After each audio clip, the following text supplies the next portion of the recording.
And I think I am live. So welcome those of you who are here. I announced yesterday, we're going to fix the light a little bit here because it seems like my forehead is just super duper bright. There we go. Welcome this morning, those of you that are here, all zero of you, but I know it's going to increase as we move forward. So I wanted to talk a little bit today about Independence Day because that is what it is. And here we are on Independence Day, and we find ourselves in an interesting place. Oh, by the way, here we go. Independence Day. Is everyone ready? This is my only, and I need to get more obviously, USA t-shirt. I love the, you know, stars and stripes. Stars and stripes. There we go. So here we go. So I want to talk about love of country.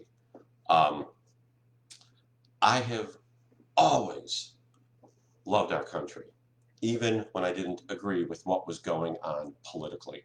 Um, it is my personal belief that politics need to be put aside when we think about love of country.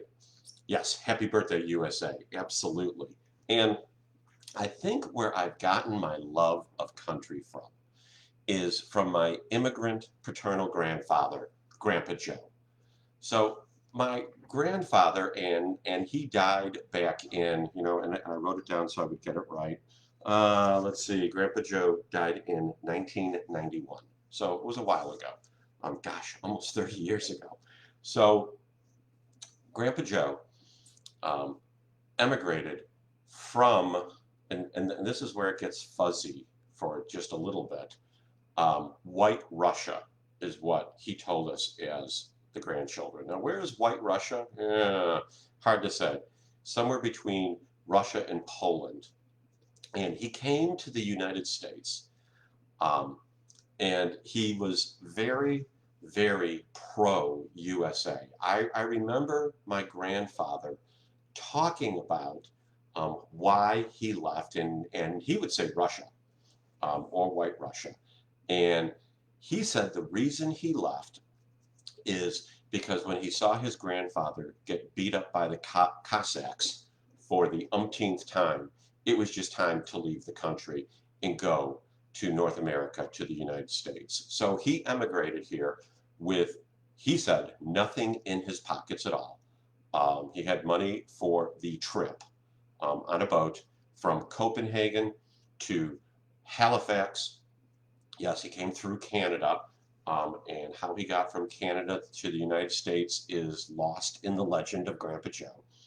But he used to sit around and, um, talk about how we're Americans and how we need to be pro-America and we were all one people. Now, I tell you this because my grandfather um, was raised Jewish, so he was a minority here in the United States.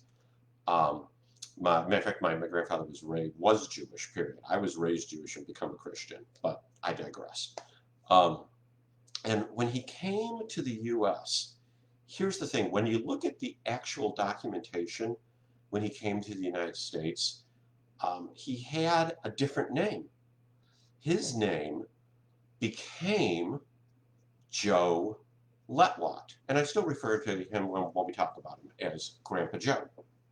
And as legend has it, and I'm not going to tell the story with his thick Russian accent the way he used to tell the story, but Grandpa Joe went to go get a job in a factory, which just blows my mind because my grandfather had his own business. He was an entrepreneur.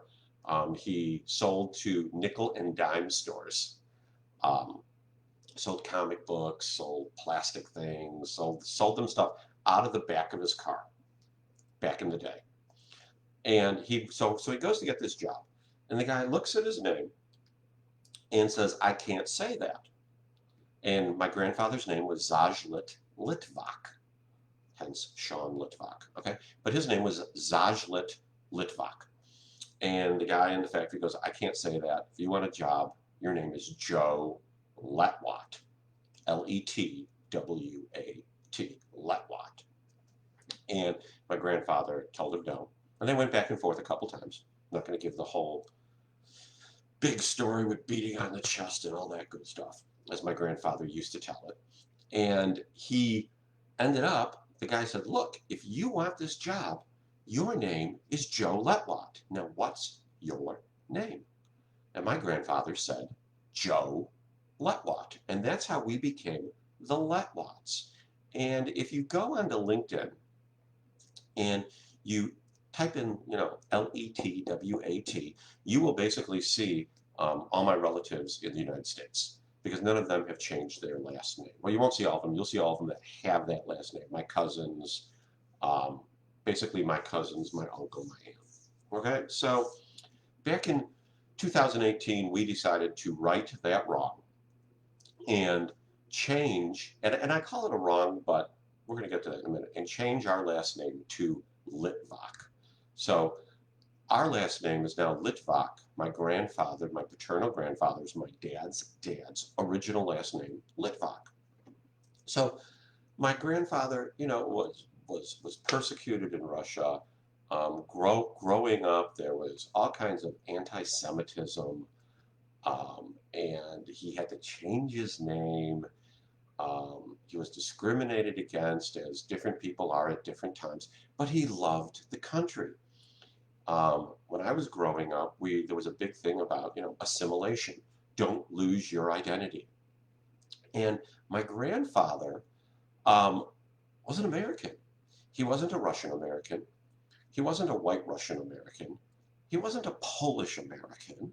He wasn't a Lithuanian American. And I say all those countries because that's where the Litvaks are from. He wasn't I never, ever, ever heard him refer to himself as a Jewish American. He was an American. And that is what I want to impress upon everyone who views this video in the coming days and weeks, especially today. We are the great melting pot. It's an old-fashioned term. We're the great banana bread, which is a terrible term to use. But we are all so focused on our differences as opposed to what we have in common. My grandfather took the American citizenship test and became an American. He didn't talk about how great things were back in the old country. We would try to get him to talk about that, and he'd be like, no, we're here in the United States. I am an American. And he was adamant about being an American. And so many people today are hyphenated Americans. And if they want to be a hyphenated American, God bless them. They can do that. But when people ask me, what are you? What does that name mean? My answer is, I'm an American. And they go, okay, but what's your heritage? Okay, well, I can tell you where my relatives came from. But I think my new answer for what's your heritage needs to be, well, I'm an American. My grandfather came to this country and became an American. My father was an American. My mother was an American. Well, is an American. She's still alive. My sisters are Americans. My wife is American. My children are Americans. We are Americans. So God bless America. Happy birthday, USA. And let's focus on the commonalities that so many people are wanting to ignore at this time. I want to encourage everyone on this birthday of the United States of America. I'm not going to say if you don't love it here, leave. But I'm going to say this is pretty much the best place you can be. More freedom, more liberty. Yeah, we've got some issues here, but you know what? The issues are coming from us focusing on what divides us and not what unites us. So God bless America. Happy Independence Day. Go to a parade if there are any. Go see some fireworks if there are any. I know some municipalities are having fireworks and whatnot. I know my neighbors will be shooting off fireworks. I'm not shooting them off this year. I'm on retirement for a few years from fireworks. We can talk about that another day. But my point today is be an American. Be an American. Don't be a hyphen. Be an American. Happy Independence Day. God bless the USA and the United States of America.